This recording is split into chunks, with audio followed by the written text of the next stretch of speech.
Ah, there you are. Between contending with bloodthirsty beasts and sand in my every conceivable place, I had begun to despair of finding you again.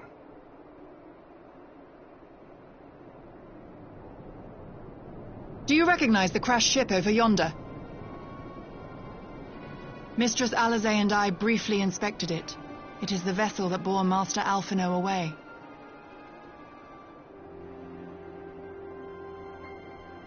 But there was no sign of him, nor of Maxima and his people.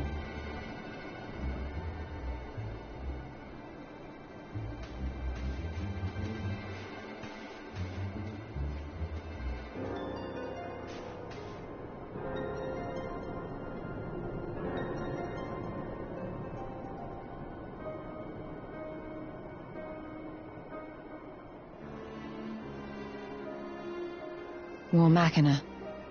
It would seem they were involved in a struggle.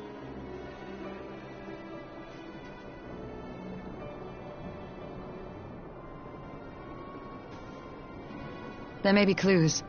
We should split up and search the area.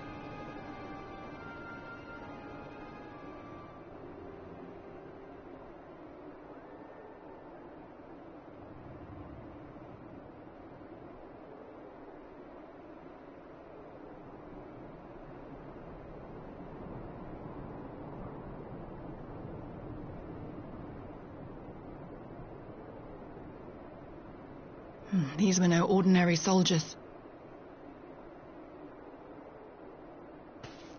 Over here!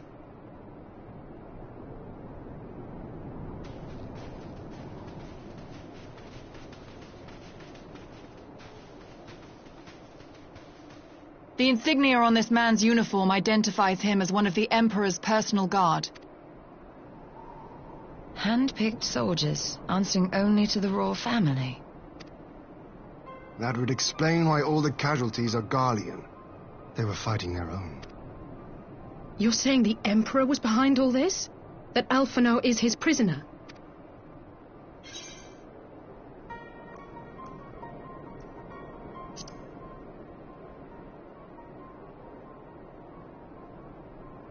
Aye, we must not jump to conclusions.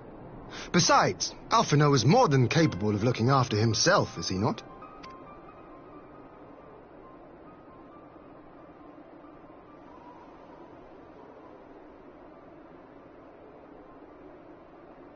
I suggest we return to Doma to consider our options. Whatever happened here, Master Alphino is long gone, and any subsequent search may safely be left in the hands of the shinobi.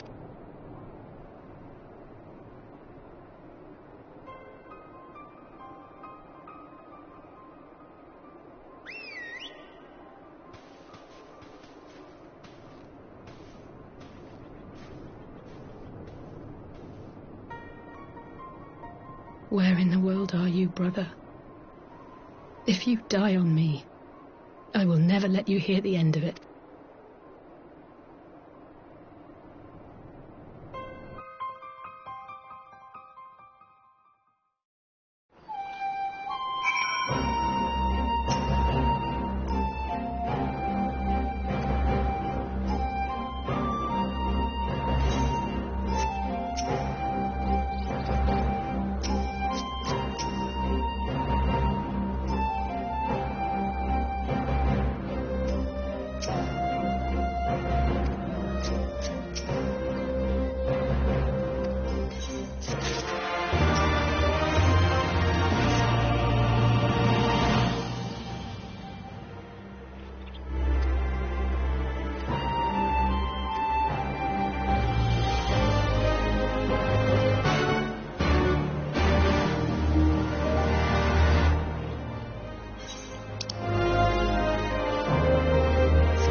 Lise!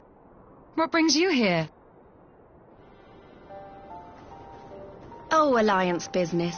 We have a request for Doma. Well, Hien. But that can wait. They told me you were out searching for Alphino. Did you manage to pick up his trail?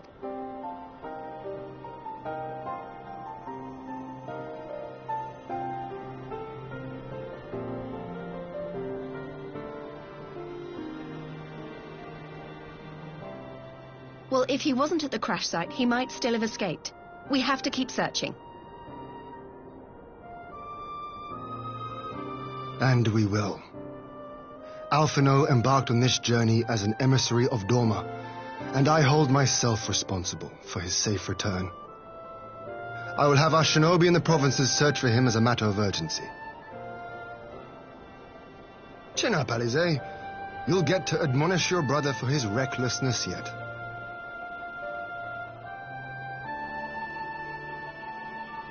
Well, someone has to do. I'm sure he's going to be fine. There is one thing I'm not sure. You said it was the Emperor's personal guard that attacked Alphino's airship. But the Popularis would never have been able to arrange the prisoner exchange without Varys' blessing. So why would he sabotage his own mission? They may not have been acting on Varys' orders. The guard answer not only to him, but to his family. The Crown Prince included. When Yotsuyu summoned Tsukuyomi, Asahi was quick to proclaim that a dormant citizen had violated the terms of our agreement, that the negotiations had failed. And it is this version of events that is now being repeated across Garlemald. To hear the tale, one would think the prisoner exchange never took place. Plainly, someone is manipulating matters from the shadows. Most likely Xenos, or whoever it is that wears his fate. Whichever Ascian you mean. We all know the nature of our adversary. The servants of chaos are true to their name. Their meddling has cost Doma a chance at peace. Whoever it was that loosed his personal guard, the Emperor cannot be ignorant of these developments. We must proceed on the assumption that our treaty is indeed.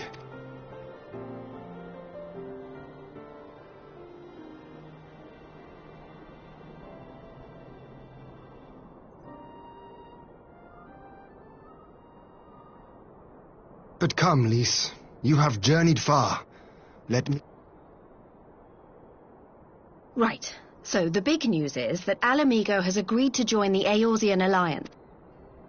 To make it official, and discuss where we all go from here, the leaders of the 5 nations are planning to hold a meeting, and we were hoping you might come too. We've already seen what we can achieve when we work together, and the Alliance hopes to work even more closely in future. They think it's our best hope of keeping the Garleans in check, and I agree. As do I. By coordinating our efforts in the east and west, we may be able to discourage them from committing their forces to a single front. I accept your invitation. I must, however, ask for time to attend. In light of recent events, the risk of Imperial reprisals is greater than ever, and I would not leave Doma unguarded. Ere I depart, I must shore up her defense. Understood. I'll let the Alliance know. We'll wait to hear from you before setting a date. The meeting's to be held at the Royal Palace in Alamigo, incidentally. Well enough. Please assure my hosts that I will not keep them waiting any longer than I have to. Consider it done. And thank you for agreeing to come. If we all put our heads together, we're sure to find the best way forward. For everyone.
we are to ready ourselves for invasion, we shall need manpower, provisions, and time, all of which are in notably short supply.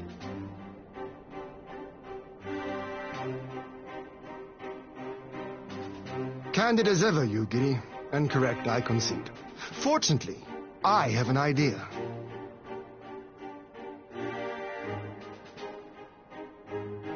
"'Tis plain no single nation can stand against the might of the Empire.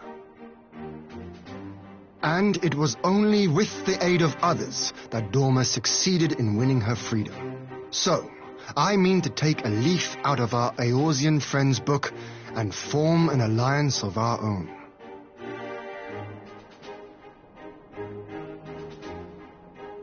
In addition to those with whom we already share an understanding, I would reach out to Hingashi and Suinosato, and further afield to the myriad peoples of Nangsha and Dalmasca. I am under no illusion. Not all will answer the call. Yet disparate though we may be, we are united in our desire for freedom. If our neighbors could be made to see what is at stake, Ascian machinations and all, cooperation need not be so far-fetched a notion. It may even seem practical. Under the guidance of our former leader, Master Louis Soir, we once strove to unite the fractious city-states of Eorzea. I dare say that experience shall be of use in your endeavor. We should be glad of your wisdom. For the record, I would have been in favor of this plan even if it hadn't been my grandfather's, but I have to ask, how will we secure the time to carry it out? Not that anyone has forgotten, but the Garleans have airships. Lots and lots of airships. Should they catch wind of our plan, they could send an armada to overwhelm us before our alliance had even begun to take shape. Not if we deny them access to the skies.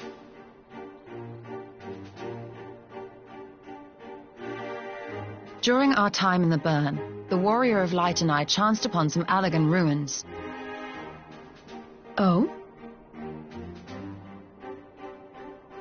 As such ruins go, they were not particularly unusual, but something about the surrounding land struck me as odd. Faint though it was, its ethereal residue was uncannily similar to that of Azizlar. Identical, in fact. For locations so far removed to share a single etheric signature is all but impossible. I conclude, therefore, that the Allagans created the floating continent with land taken from the Burn. While that is a most intriguing theory, I fail to see what relevance it has to Dorma's defense. Azizlar was enclosed in a powerful energy barrier, impenetrable even to an Agrias-class battleship. It occurred to me that those ruins may have enjoyed similar protection. I have no proof, but the Warrior of Light did report seeing a structure resembling other known Allagan field generators.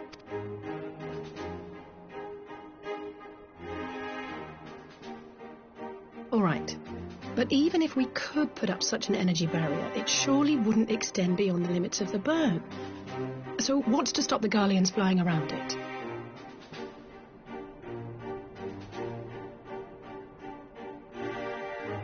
Fuel.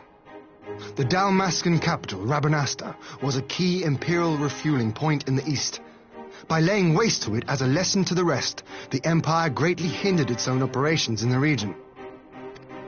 If an imperial fleet were to advance upon Dorma, it would now have little choice but to travel, as the crow flies, over the Burn. I see. A word of caution. Even assuming the generator still functions, raising a barrier of such a scale will require a prodigious amount of energy. And few places are so bereft of suitable crystals as the Burn.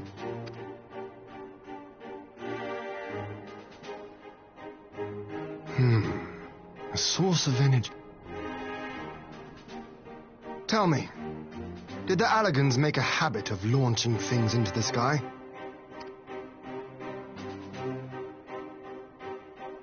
Curious question.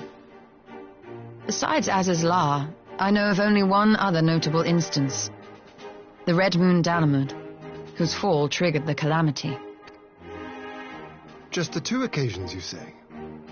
Then I believe I may have a solution to... You do? I may. To find out for sure, we would need to visit the Azim Steppe. Which would, I now see, present the perfect opportunity to discuss an alliance with the Zayla tribes. How very neat. What say you then? Shall we see whither this road leads?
I will never tire of this vista.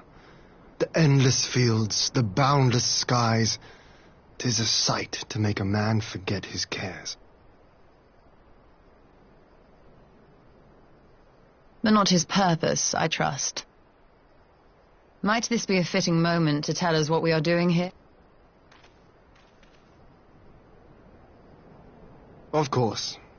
During my time with the mole, I learned some few myths of this land. One goes thus. In the distant past, when all seemed doomed, a wayfaring soul came unto the steppe. Venturing into the northern crag, he received of Nama a sliver of her essence, a shard of the shining moon, and with it clove the tainted land from the earth. The end thus averted, to these fields did the wayfaring soul return, and venturing once more into the northern crag, he buried the shard, and made unto the heavens an offering of blood.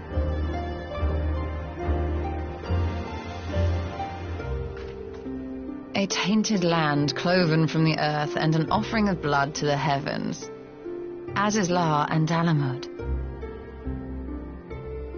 That was my thinking, yes. And you believe that yonder mountains hide an artifact possessed of sufficient power to raise Azizlar up to the heavens? I suppose that might suffice. Worth a closer look, would you say? I would.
Such an abundance of ether. Are we in luck? We are. This is an Allegan artifact, most likely built to regulate the flow of...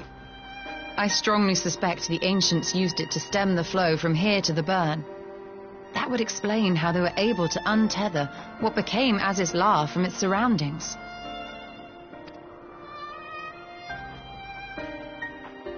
But were we to throw open the floodgates, the resultant deluge would surely be sufficient to raise our wall.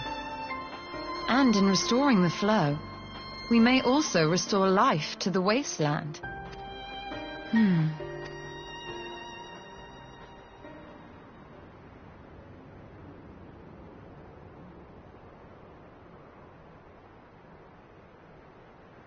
What is it? While the device itself harbors a surfeit of ether, the opposite is true of the surrounding area.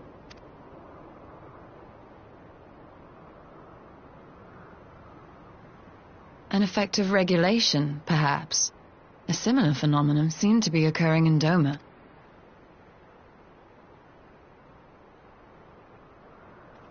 Whatever the explanation, the answer will not reveal itself here. We have seen what we needed to see. Let us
This spot shall serve as well as any. I shall enjoy this Hahn. Is this truly necessary? Have you no peaceable way of making decision? Speak not of peace. You stand before proud warriors of the Dathal. In the heat of battle do our souls burn brightest. We lay low the strong that we may rise high. That is our way, the way of might. There is no other. Oh, they do not want for conviction.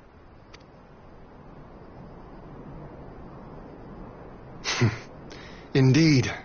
It's what makes them such dangerous enemies, and such useful allies.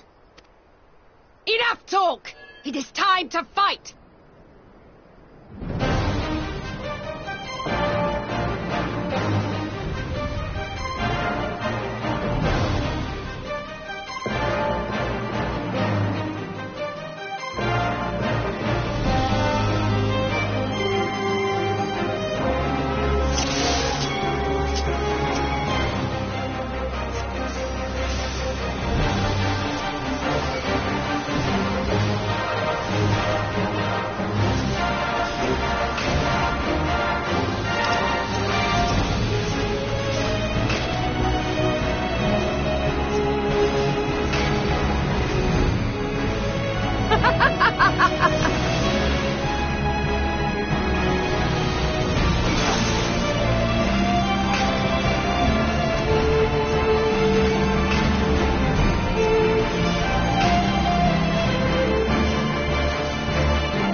Death to our souls sing!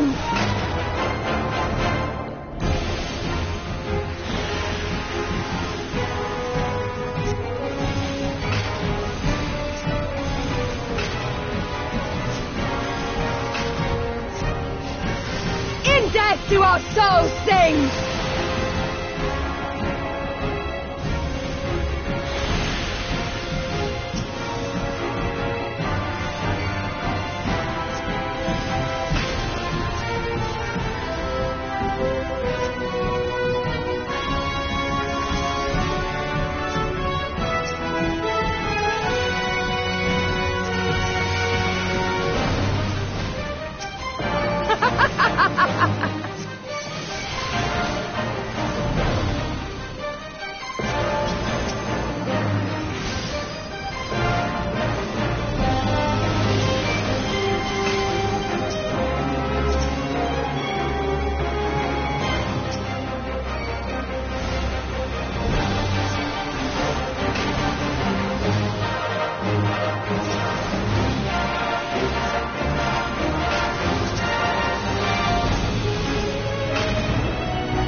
blessing!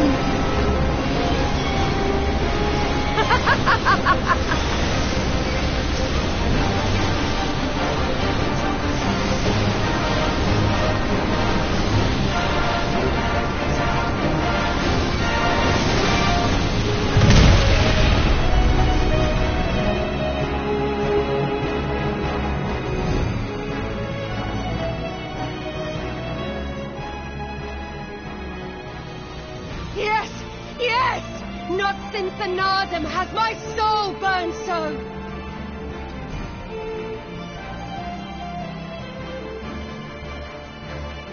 Come! We have only just begun.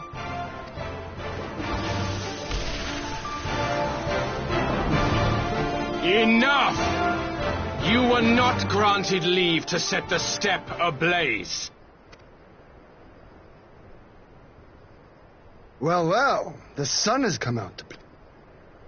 Be gone, moonstruck Oranir! I am busy! Fool of a Dothal! Have you forgotten the face of your master already? The sun will never set!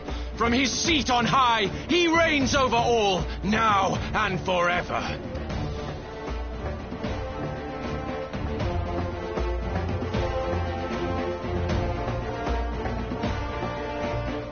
Yet what should he find here but a battle to determine the fate of the steppe?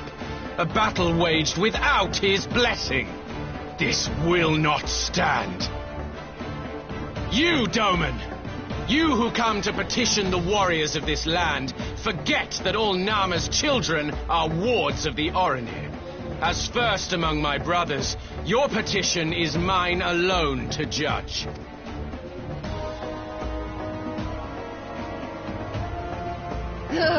These words are as wind from a horse's backside. Plentiful, but your axe sings more sweetly. Let her speak for you.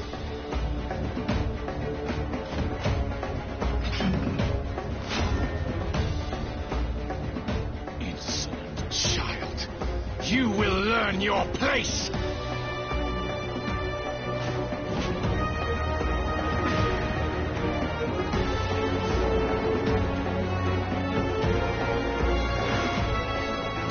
Forgive me, Brother Magni, but we have an arrangement with the Dothal. We will not abide any interruptions. So be it. The sun will pass judgment on all. Didakul, join me.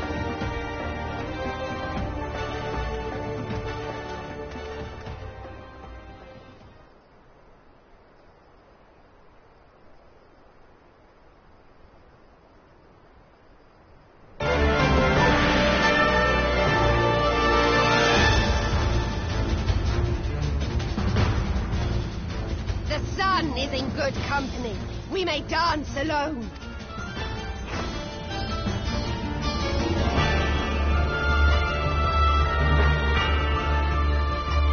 Beg not for mercy, for you will have none. Bear witness to the power and the glory of Azim!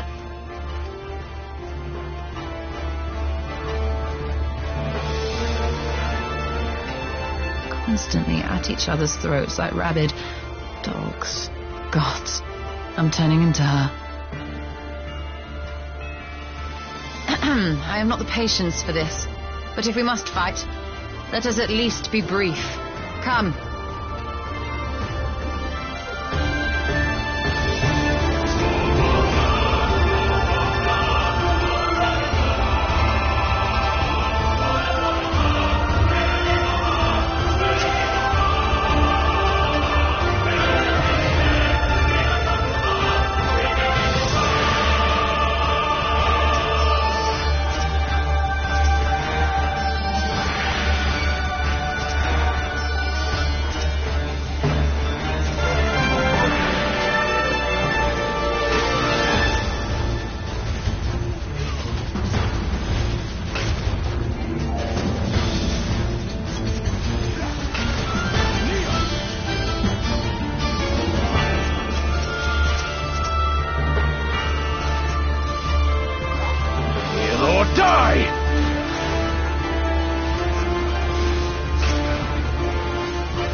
Mark well and learn! Concentrate!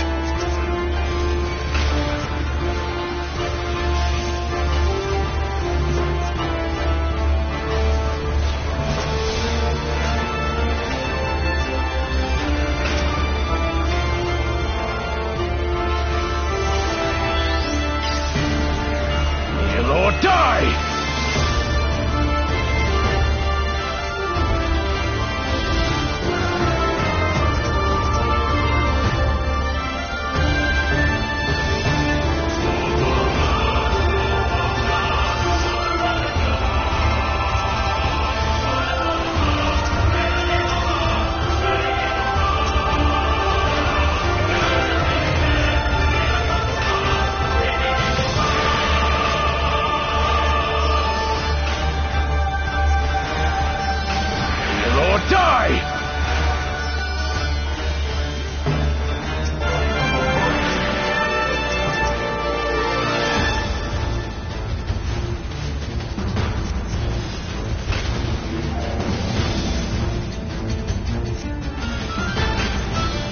Down before me! Mark well and learn!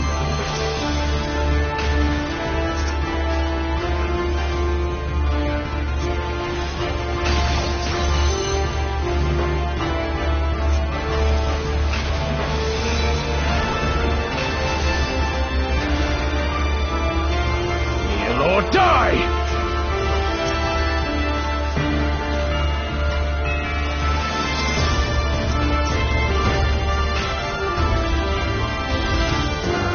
Down before me!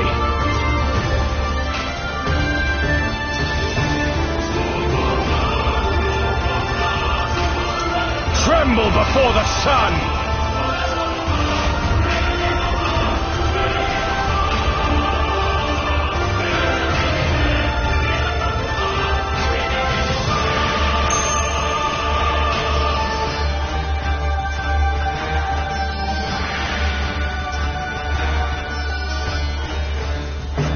Let us be about it!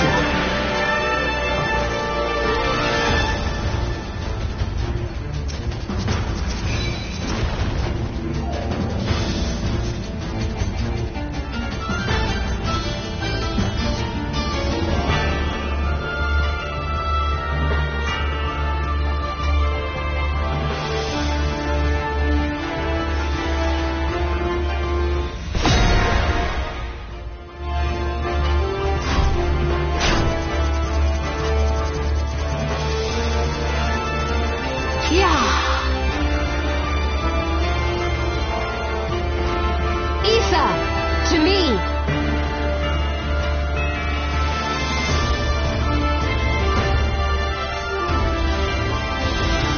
Have at you!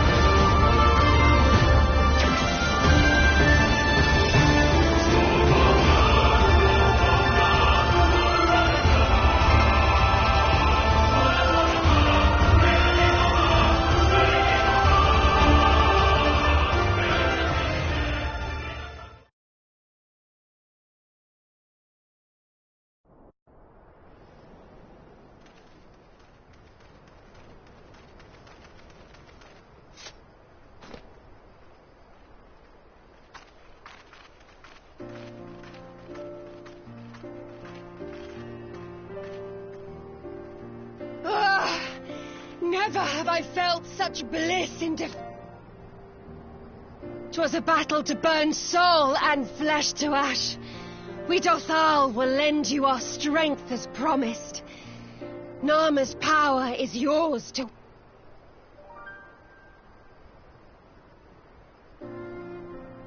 What does the sun say to that? The sun is not driven by base motives such as yours. But they have been judged and found worthy.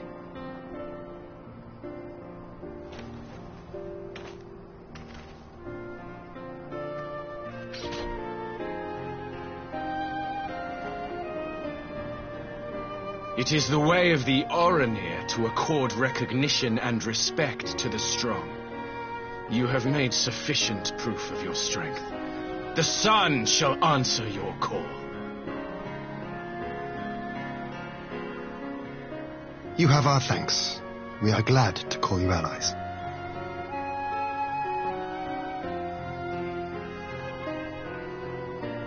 You?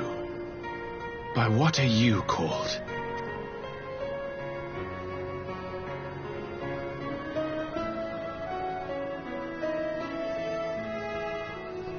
Y'shtola. Why?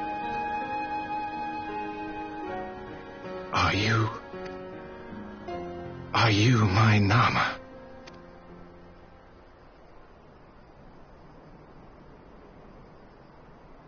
I beg your pardon? In battle, you shone with all the majesty of the full moon's light. Your healing touch, the embodiment of the Dusk Mother's love. Long had I wondered if my Nama might not be a woman of the steppe. Beholding you, I am all but...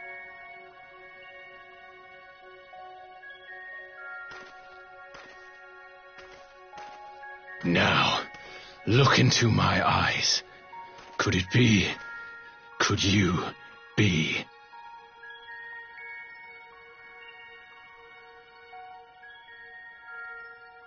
I am. Not interested, little son. Try again when you've become a man. Little?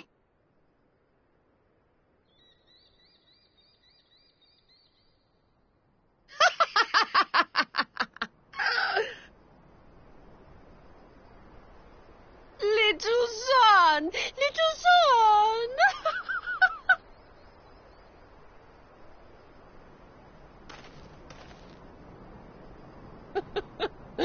Does it pain you, little son?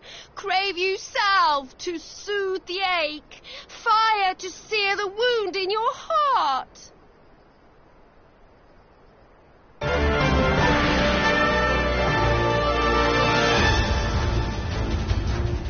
We have wasted enough time here. Siren awaits for word of our success.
Did it work?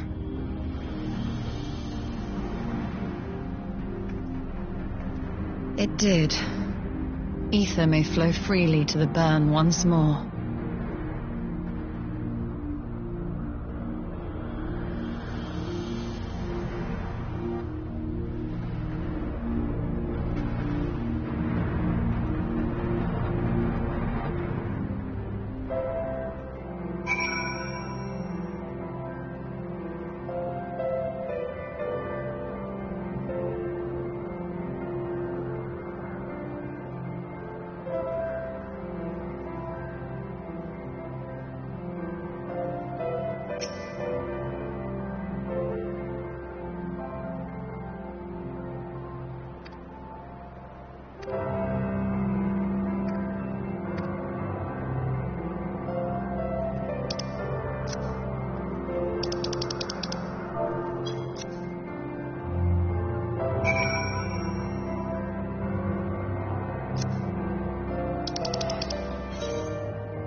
Mistress Lys, Commander Aldin, it gives me great pleasure to formally welcome the city-state of Alamigo to the Eorzean Alliance.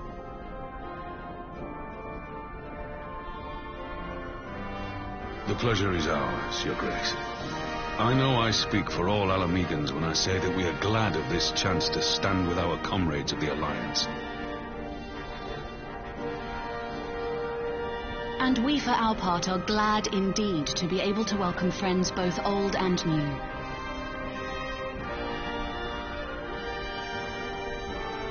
Lord Hien of Dorma, at your service. Pray, accept my heartfelt thanks for your generous invitation. Nay, 'tis we who must thank you for journeying so far. And 'twould be remiss of me not to acknowledge the part the Scions of the Seventh Dawn have played in bringing all of us together. In times of great unrest, you and yours have been our constant companions, without whom we would not be here. With apologies to Lord Hien and Mistress Alize, it occurs to me that we have not gathered in this way since that fateful day in Uldar. The day I lost my arm and my freedom. As I lay in my cell, never did I dream that I would one day be given the chance to represent my homeland at this council. I would not even be alive had you not plucked me from the jaws of death. You, Yugiri, and Alfino. Would that the lad could be with us.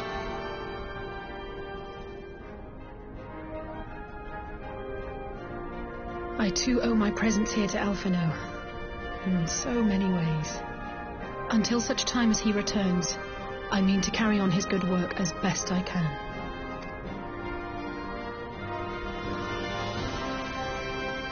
Come, friends, let us leave the past in the past and turn our eyes to the future. My Lord Hien, pray, tell us how things stand in the east.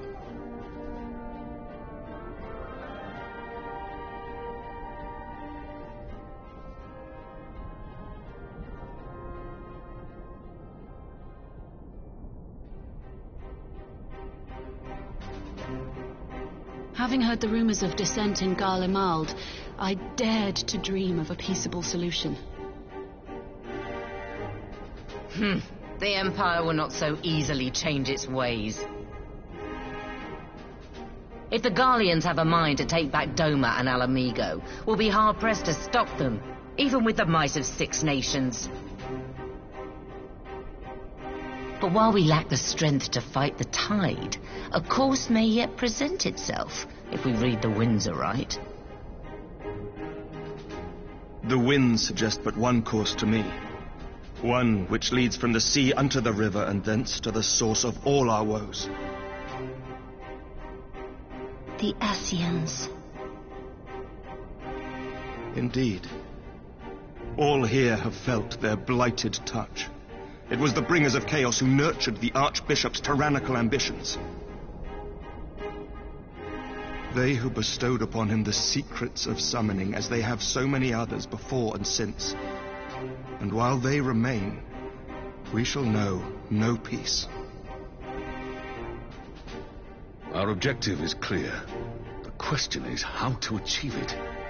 That our enemy parades about in Xenos' skin poses problems in itself, but ere we get to them, how are we to infiltrate the Empire and get close enough to strike?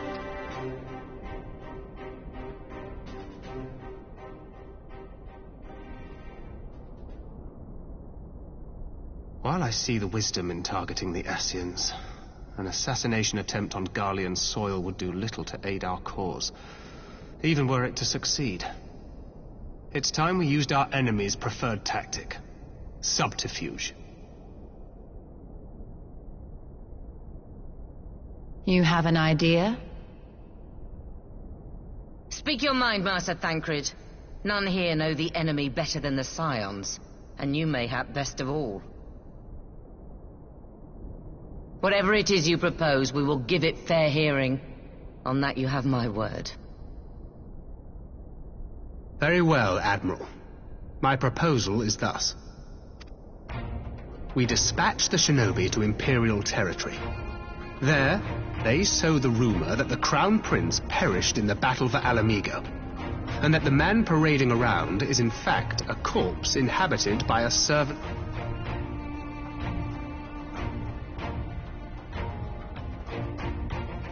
Well, it does have the ring of truth about it. And were the Garleans to learn that their future ruler... But, at the risk of sounding stupid, would they actually believe such an unlikely story? I didn't. Ordinarily not. But prior to his miraculous recovery, rumors of Xenos' death had already begun to circulate around the Empire. Ultimately, however, what the masses believe is not our chief concern. Our true objective is to create an opening for rival factions within Garlemald to exploit. Just as a war of succession erupted in the wake of Emperor Solus's death. A war which raged until but recently, plunging the Imperial House into disarray as nephew and uncle grappled for the throne. It is no coincidence that one of Varus's first acts as Emperor was to name Xenos heir apparent, family feuds being so tiresome when armies are involved. Not all welcomed his choice of successor, however. There is no shortage of individuals who aspire to the throne, who would jump at any chance to seize power. The news that Xenos is not only dead, but a puppet to diabolical forces, would be too enticing to ignore. The Empire would not be quick to recover from a second war of succession. I am no stranger to infiltrating Imperial territory. With a team of operatives gathered from among the Alliance's finest, the plan should have a reasonable chance of success. Doma already has shinobi in place throughout the provinces. We stand ready to act, and act we must. What say you all?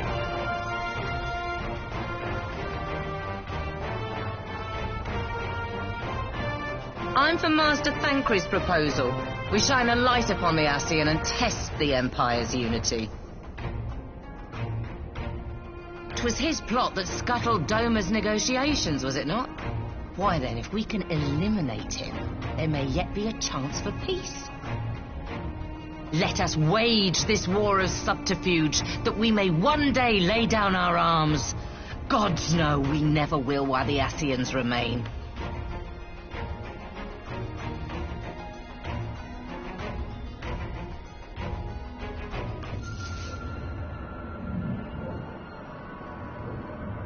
That way. Sorrow.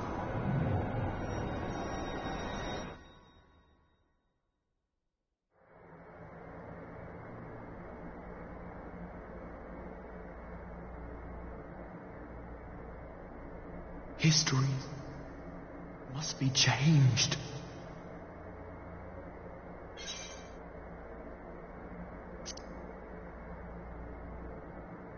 Ahead looms a calamity. Ahead looms light, expunging all form and life. Twin dooms only you can forestall. Only you. What's the matter?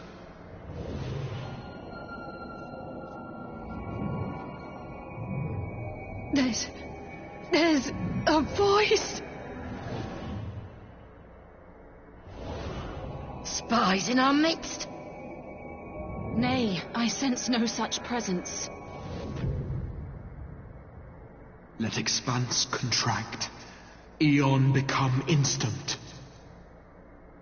Throw wide the gates that we may pass.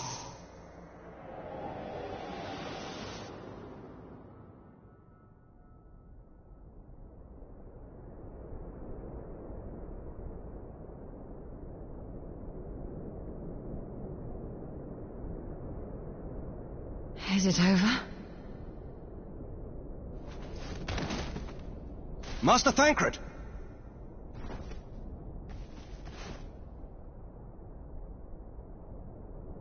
Will fend. Bear him to a private chamber. Have every healer make ready. Swiftly!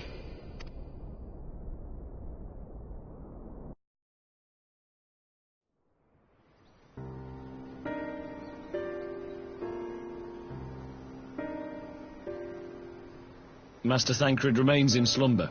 Though his vital signs appear stable, he's unresponsive. What could have done this? And why just him and not the others? I'm afraid we could not identify the cause, my lady. Our examinations revealed no wounds, nor the presence of any poisonous substance. Gods, that only makes it worse. You're to let us know the moment there's any change.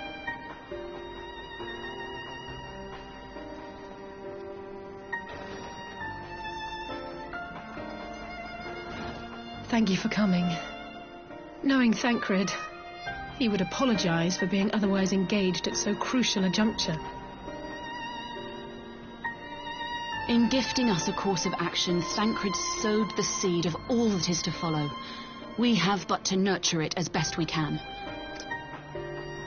Now, the matter of the mysterious voice must not be forgotten.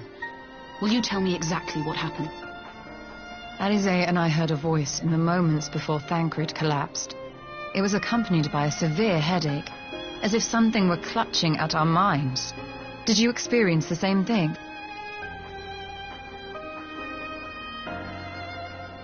So, in between the voice and the pain, you felt as if you were somewhere else entirely.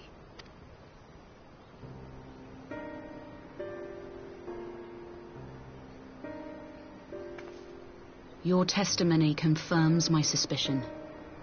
That which you experienced was, I believe, your soul being plucked from your flesh. Called. Called? I myself examined Thancred. Reach out as I may, I could not sense in him the spark of life that is his soul.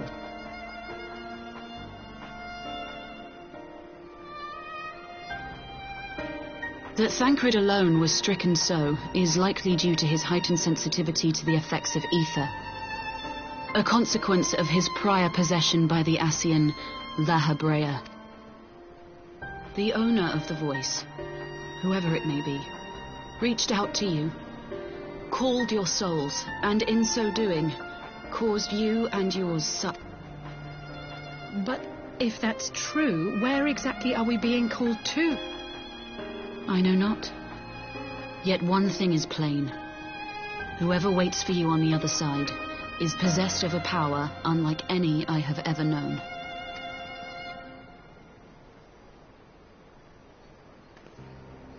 Forgive us, Lys, but may we leave Thancred in your care for a time? As if you had to ask. I may not be a scion anymore, but I'm no less a friend. Don't worry. I'll see to it that Thancred's well looked after. Just focus on solving this mystery. Thank you, Lys. As the elder Seedseer says, 'tis no ordinary individual we are dealing with. Nor can we discount the possibility of Ascian involvement. Whoever or whatever is behind this, the sooner we find out, the better.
Roger!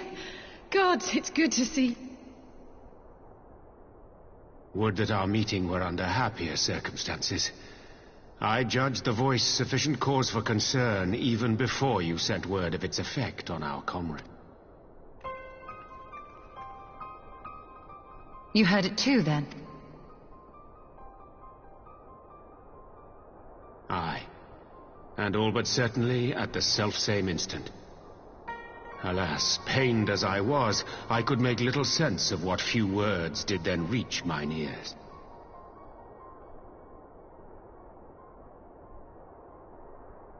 Who do you think is responsible?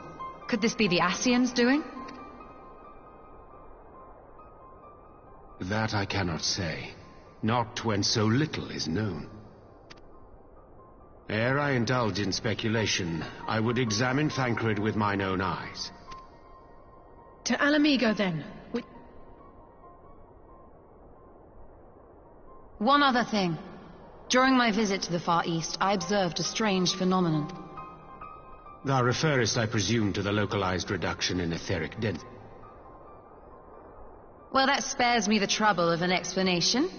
Yes, I noted precisely that at two apparently unconnected locations. I take it the phenomenon is not limited to the Far East. Indeed not. Of late, our agents charged with surveilling the beast tribes have spoken of little else. In every corner of the realm, they tell of places in which naturally my suspicions first turned to primal activity. But the areas thus... If the same phenomenon is being observed in multiple locations on opposite sides of the world, we may safely discount regional factors. Needless to say, this warrants further... Indeed. I shall make it my task to...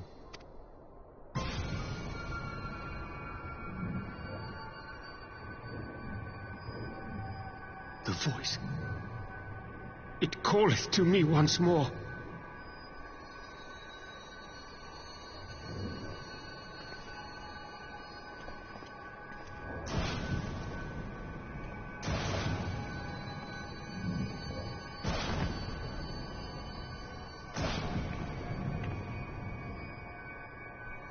I hear it. Only you. Only you. No! Ishtola! Rianger! Throw wide the gates.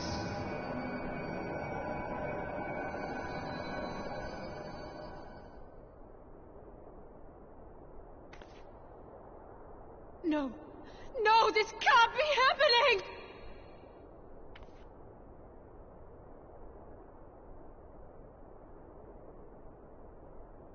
Y'shtola! Orion! Open your eyes, I beg you! Say something! Anything! Not again. Please, not again!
Here he is, my lady.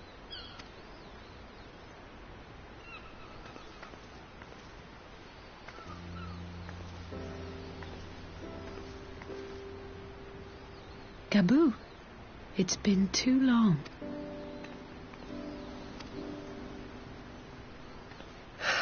I'm afraid there's been no change.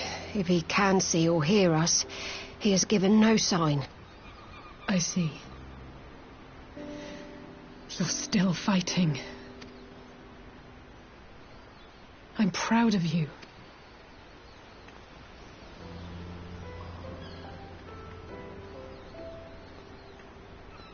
We promised that we would come and visit you together, didn't we? Alphino and I. I'm sorry that we haven't managed that yet. You know, with the three of us like this, does it not remind you of that night? Of the stars beyond count twinkling in the heaven?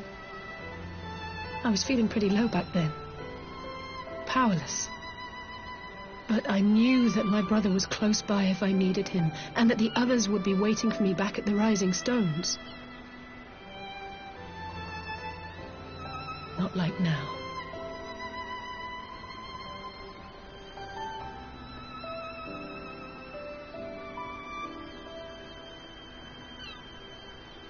I've seen my share of trouble since coming to Eorzea. Been reminded again and again of my limitations, of how little I can change about this world. And I've come to know the sorrow of parting all too well.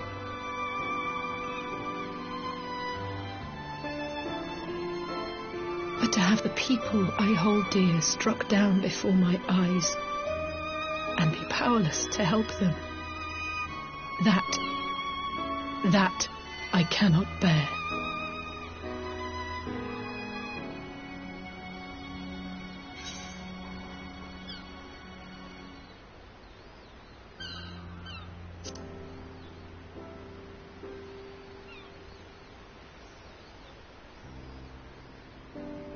And for that I am grateful.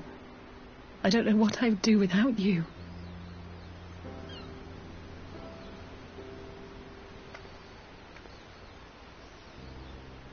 Well, that's more than enough brooding for one day.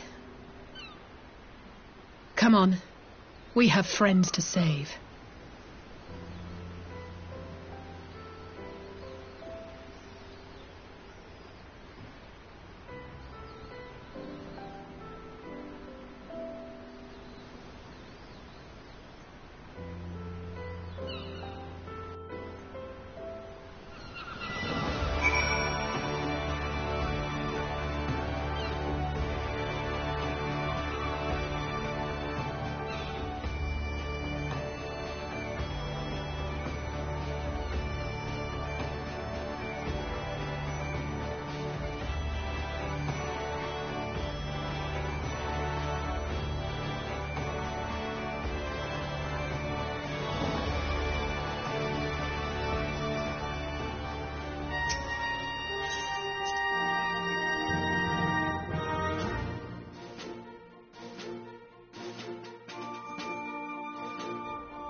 The populares no longer present an obstacle. Now is the time to bring the Empire's might to bear. A word from your radiance is all it takes. But one word, and the Imperial army will fall upon Alamigo as a pack of bloodthirsty wolves and tear that feeble nation apart.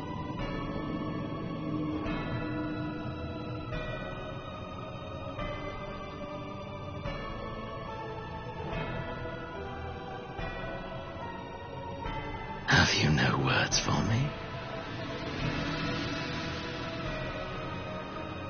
Despite the lengths I go to, an emissary playing the part of a fool. When first I took this face, I swore to use all of my knowledge, all of my power, to further the cause of the Empire. My deeds stand testament to my commitment, and with this adamant flesh at my disposal, I could destroy the Icon Slayer as easily as one might swat a fly. Why do you hesitate?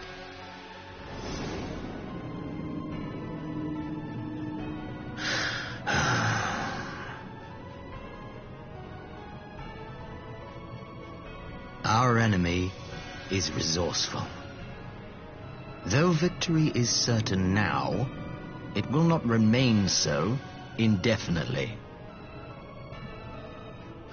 Deliberate if you must, but be quick about it. We'll speak again when you have unburdened yourself of doubt. Until then, I take my leave, Father.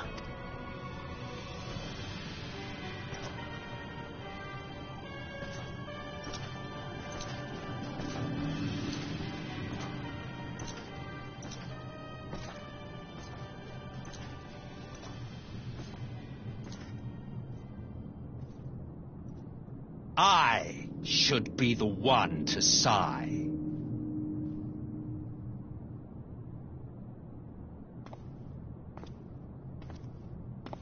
I played my part to perfection. I had earned my rest, and then, thanks to La Habrea's crowning act of idiocy, our favorite emissary sees fit to summon me back. Elidibus was ever a warrior. A most tiresome trait, would you not agree?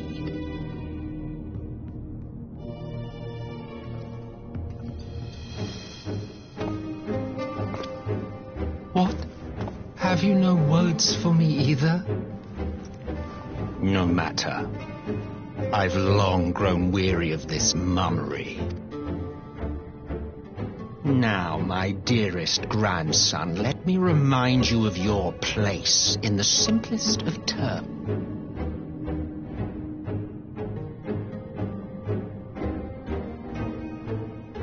You do not make judgments, you administer them.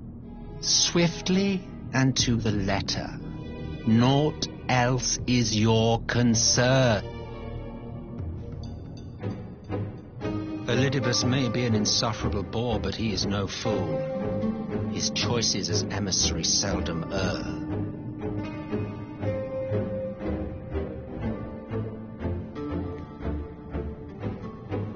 If aught threatens the balance twixt light and dark, it falls to you to remove it. Be it by your own hands or by your armies, you have ample means at your disposal.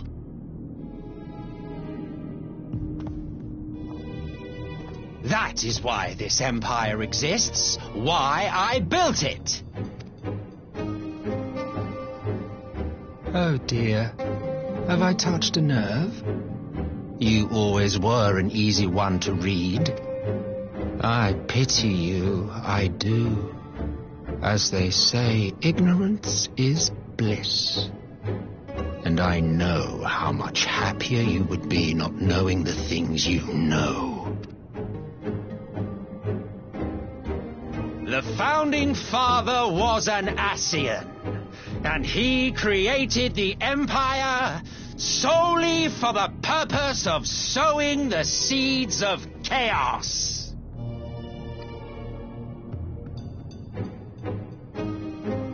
Don't take it personally. I merely do my duty. To bring about a calamity requires no small amount of power, and there is no surer way to obtain such power than by collecting powerful people. To that end, I have labored long and hard, and I must say I am quite pleased with my handiwork, paltry though it seems in comparison to Alag.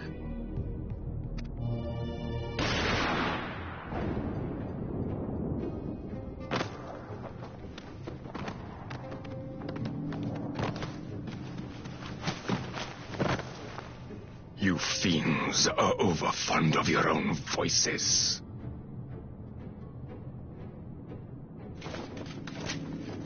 Mark me, Ascian. Man is the master of his own destiny.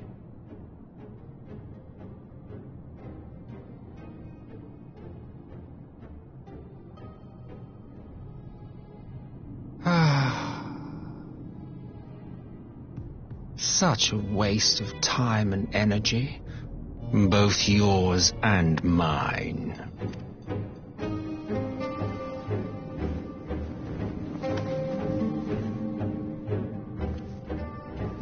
Lest you forget you are Emperor now.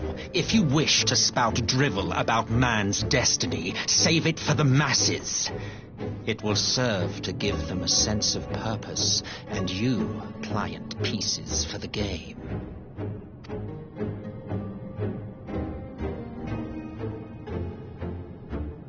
Oh, do stop sulking, boy. You, of all people, should understand. Ours is a struggle to restore both mankind and the world to their rightful state. Viewed thus, our goals are one and the same.